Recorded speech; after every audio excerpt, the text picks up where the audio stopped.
Dating the revelation. The dating of John's apocalypse can make or break one's method of interpretation. Rather than debate the what if of each hypothesis, would it not be better to exclude that which is not true by that which the evidence does or does not support? There are two classes of evidence to consider upon the determination of this question. The first would be external evidence, which would be outside of the text, empirical evidence, data gathered by historical provable facts that show unquestionable results. This would be historical proof that knowledge was gained by data rather than by mere hypothesis and conjecture alone. The second would be internal evidence, that which the Bible text itself reveals to us. With these two available venues for the investigation into this question, that of the dating of the apocalypse or the revelation, enough data should be available for an incontrovertible determination, and I believe it is so. As to the first, external empirical evidence, I don't think I can do a greater work than that which has already been done by E.B. Elliott in his Horae Apocalypticae. The Horae is the most exhaustive work ever done on the Revelation, completed about 1860, the life work of its author.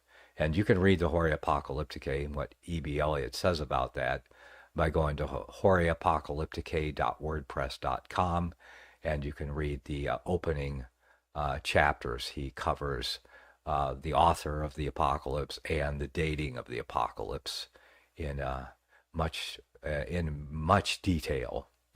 Some details that I expose he doesn't have in his book, though. But very good resource on the empirical evidence side of things. E.B. Elliott writes, "For the testimony of Irenaeus, Polycarp's disciple, who was himself the disciple of the Apostle John, is as expressed to the point in question as it is unexceptional." Meaning it was unexceptional. That the apocalypse or the revelation was written at the end of Domitian's reign. That's what he's saying. It's not an exceptional opinion, but it is unexceptional. It's widespread.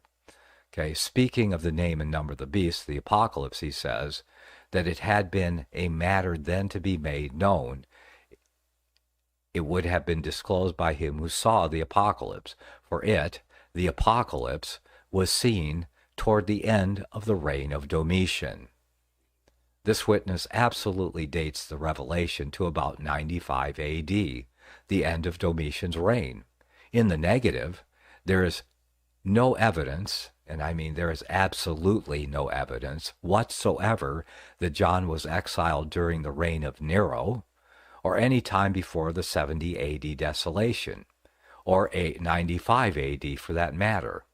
And there's no evidence of the revelation at all before 95 A.D. All the evidence of the revelation, all references to it, all post-date, come after the first century. But you'll find that most of the New Testament is mentioned in the writing by others, so empirical evidence is what we're talking about, is mentioned by many, many others during the 30-year lapse between 70 A.D. and the end of the century. But nowhere do you find a reference anywhere to the revelation until the 2nd century or after it was written, of course. Okay?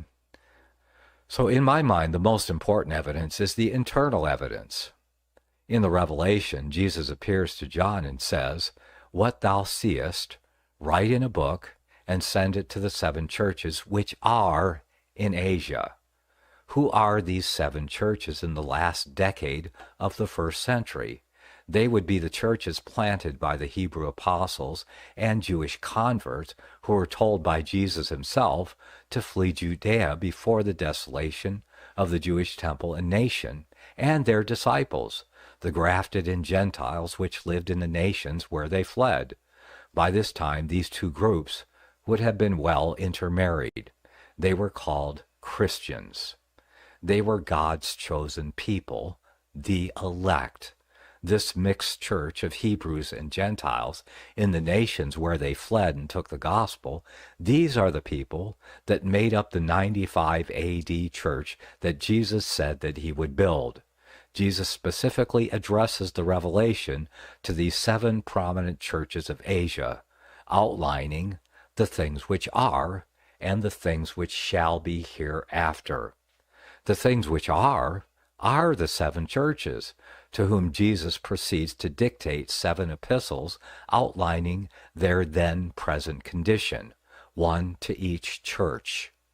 Now, if the revelation were written before the destruction of Jerusalem, as the preterist hypothesis requires, and some of the amillennials prefer, about 60 AD, then Jesus neglected the most prominent church of that day, where the first several church councils took place and are recorded in the book of Acts. The church at Jerusalem, simply by the presence of Jesus' disciples, was the most prominent church of the pre-destruction era, and would be one of the churches which are. It is, however, conspicuously absent from the 7 churches named in the 7 Revelation epistles. That is because Jerusalem no longer existed. Okay? That's because the church at Jerusalem no longer existed in the last decade of the 1st century when the Revelation was written. That is why we have no historical record of the Revelation before the destruction of Jerusalem or 95 AD.